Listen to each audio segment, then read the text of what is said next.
America అగ్రరాజ్యమని ప్రపంచానికే పెద్దన లాంటిదని అందరూ వర్ణిస్తారు. అక్కడి జీవితం స్వర్గాన్ని తలపిస్తుందని చాలా మంది నమ్మకం. అందుకే ఎన్నో దేశాల నుంచి ఏటా వేలాది మంది చదువు, ఉద్యోగం పేరుతో వెళ్లి అక్కడే స్థిరపడిపోతూ ఉంటారు. అయితే దూరపు కొండలు నునుపు అన్న చందంగా అమెరికాలో జీవితం అనుకున్నంత ఈజీగా మాత్రం ఉండదని అనేక ఘటనలు నిరూపిస్తున్నాయి. ముఖ్యంగా గన్ కల్చర్ అమెరికాకు పెద్ద సమస్యగా మారిపోయింది. దీంతో ఎప్పుడు ఎక్కడ కాల్పులు జరుగుతాయోనంటూ అక్కడి వారు బిక్కుబిక్కుమంటూ గడపాల్సిన పరిస్థితి నెలకొంది. తాజాగా మాజీ అధ్యక్షుడు డొనాల్డ్ ట్రంప్పై జరిగిన కాల్పులు ప్రపంచాన్నే దిగ్భ్రాంతికి గురిచేశాయి.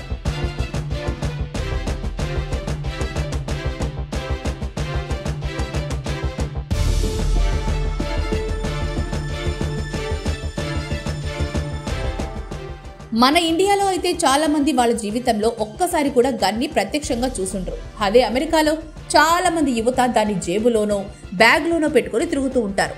భారత్ సహా చాలా ప్రజాస్వామ్య దేశాల్లో వ్యక్తిగత తుపాకీ వినియోగానికి లైసెన్స్ అనుమతులు ఇస్తారు. కానీ అవి అత్యంత కఠినంగా ఉంటాయి. తుపాకీ వినియోగించుకోవాలని భావించే వారి పూర్వాపరాలు, ఆస్తులు, సమాజంలో వారి హోదా వంటి అనేక అంశాలను పరిగణలోకి తీసుకున్నాకే అనుమతులు ఇస్తారు. లైసెన్స్ తీసుకున్న వారు ప్రతి 6 మాసాలకు ఒకసారి రెన్యువల్ చేసుకోవాలి. దీంతో పాటు ఏదైనా అవాంఛనీయ సంఘటనలు జరిగినప్పుడు ఎన్నికల సమయాల్లో తుపాకీలను స్థానిక పోలీస్ స్టేషన్లో సరెండర్ చేయాల్సి ఉంటుంది.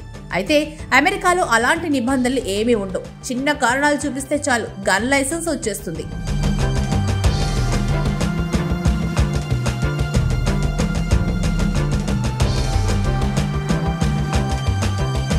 అమెరికాలో తుపాకీ సంస్కృతి 1934 నుంచి విపరీతంగా పెరిగింది. ప్రభుత్వ అధికారుల నుంచి ప్రైవేటు వ్యక్తులు ఎవరైనా వారి ఆదాయ వ్యయాలతో సంబంధం లేకుండా సమాజంలో హోదాతోనూ పని లేకుండా తుపాకులు పొందేందుకు అవకాశం ఉంది. మన దేశంలో తుపాకీ లైసెన్స్ మాత్రం పొందాలంటే కేంద్ర ప్రభుత్వం నుంచి అనుమతి తీసుకోవాల్సి ఉంటుంది. ఇక అదే అమెరికాలో అయితే స్థానిక ప్రభుత్వాలే అనుమతులు ఇచ్చేస్తాయి. అమెరికా రాజ్యాంగానికి చేసిన 2వ సవరణ ద్వారా తుపాకీ కలిగి ఉండడం అనేది చట్టబద్ధ హక్కుగా మారిపోయింది. దీంతో అక్కడ ఆయుధాలను ఆత్మరక్షణ వేట వినోదం కోసం ఉపయోగిస్తారు.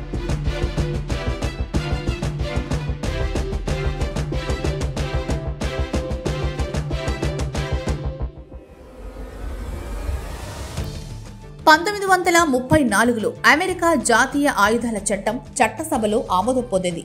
సెయింట్ వ్యాలంటైన్స్ డేలో 1929లో జరిగిన ఊచకోత, 1933లో అధ్యక్షుడు ఫ్రాంక్లిన్ డి రూజ్వెల్ట్ పై హత్యాయత్నం వంటి కారణాల నేపథ్యంలో ఈ చట్టాన్ని తీసుకొచ్చారు. దీని ప్రకారం జాతీయ ఫెడరల్ ఏజెన్సీ తుపాకీ లైసెన్సులు ఇవ్వడం ప్రారంభించింది.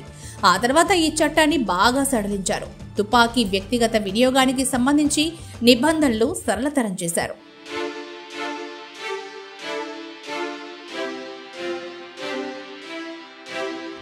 అమెరికాలో తుపాకీ సంస్కృతిపై 1938లో పెద్ద ఎత్తున విమర్శలొచ్చాయి. తుపాకీ వినియోగంపై నిషేధం విధించాలంటూ స్థానిక కోర్టుల్లో వేలాది పిటిషన్లు దాఖలయ్యాయి. అయితే తుపాకీ సంస్కృతిని సమర్థిస్తూ అప్పటి ప్రభుత్వం వాదనలు వినిపించింది. 1938లో యునైటెడ్ స్టేట్స్ వర్సెస్ మిల్లర్ కేసులో తుపాకీ సంస్కృతిని రాజ్యాంగం విరుద్ధమని కోర్టు తీర్పునిచ్చింది. అయితే ప్రతివాది మిల్లర్ వాడిన చిన్నపాటి డబుల్ బ్యారెల్ షాట్ గన్ భారీ ఆయుధం కాదంటూ, ఈ విషయంలో ఫెడరల్ చట్టాల ఉల్లంఘన జరగలేదని సర్కారు వాదనలు వినిపించింది. రాజ్యాంగానికి చేసిన 2వ సవరణ ద్వారా ఇది చట్టబద్ధమేనని తెలిపింది. దీనికి న్యాయస్థానం కూడా అంగీకారం తెలిపింది.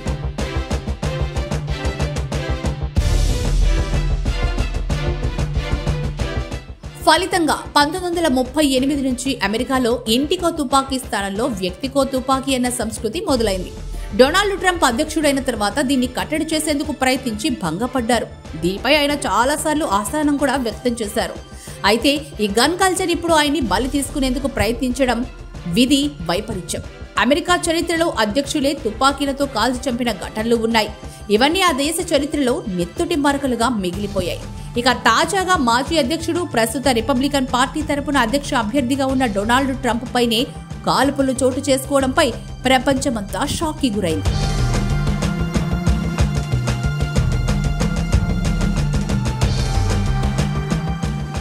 దాదాపు 50 ఏళ్ల కిందట అమెరికా అధ్యక్షుడు లిండన్ బైన్స్ జాన్సన్ మాట్లాడుతూ, అమెరికాలో నేరాల వల్ల మరణిస్తున్న వాళ్లలో ఎక్కువ మంది తుపాకుల కాల్పులని చనిపోతున్నారని, దేశంలో పెరిగిపోతున్న ఆయుధ సంస్కృతి దీనికి ప్రధాన కారణమని, ఆందోళన వ్యక్తం చేశారు. ఆ సమయంలోనే అమెరికాలో ఏకంగా 9 కోట్ల తుపాకులు ఉండేవని అంచనా.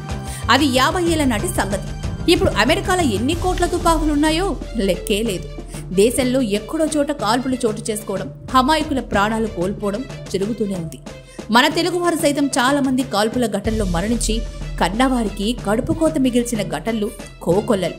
గత నెలలో బాపట్ల జిల్లా కర్లపాలెం మండలం యాజలి గ్రామానికి చెందిన దాసరి గోపీకృష్ణ అనే యువకుణ్ణి దుండగుడు తుపాకీతో కాల్చి చంపేశాడు. అర్కెన్నాస్లోని ఓ సూపర్ మార్కెట్లో క్యాష్ కౌంటర్లో గోపీకృష్ణ విధులు నిర్వహిస్తూ ఉండగా ఓ దుండగుడు అకస్మాత్తుగా లోనికొచ్చి కాల్పులు జరిపి పరారయ్యాడు.